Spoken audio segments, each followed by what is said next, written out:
Energy provider iSupply will pay £1.5 million after it overcharged thousands of customers for their energy and kept it from regulator Ofgem. The company agreed to pay into Ofgem's voluntary redress fund, which distributes money to charities that help those in need and encourage innovation. Ofgem found that iSupply Energy overcharged around 4,400 of its customers more than it is allowed to under the new price cap. The cap, which came into force in January, meant that energy suppliers could not charge customers on a default tariff more than £1,137 per year for average household use. The initial cap lasted from January to March, at which point it was hiked to £1,254. However, during the initial period, iSupply customers were charged a total of £36,270 too much, an average of around £8 per customer.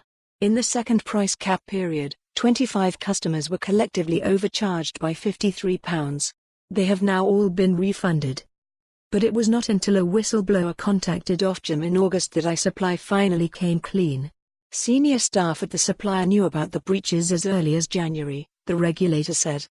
If a licensee breaches the rules, it quickly needs to tell Ofgem and put things right for its consumers. However, iSupply has admitted it failed to do so in this instance, said Anthony Pigram, Director of Conduct and Enforcement at Ofgem. Suppliers must charge their default tariff customers at or below the level of the price cap. Senior staff at iSupply knew that they were overcharging default tariff customers yet failed to refund them and report the issue to Ofgem in a timely manner. It is the second time that a company has had to pay out for breaking the price cap rules. In June, Shell Energy paid £390,000 after it overcharged its customers by £100,737. More than 6,000 customers were affected by the breach, Ofgem said at the time. Our expectation is that we will always provide a high-quality service to all customers.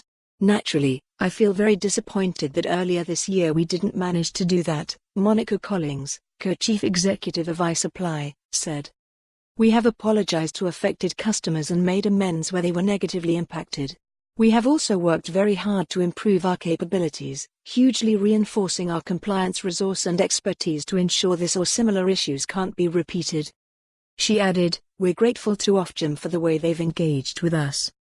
Gillian Guy, the chief executive of Citizens Advice, said, this is the second time in a year that iSupply has failed to charge customers correctly. It underlines why Ofgem's proposed stricter regulations for new and existing suppliers should be put into effect as soon as possible. For more on this story, visit the news article link.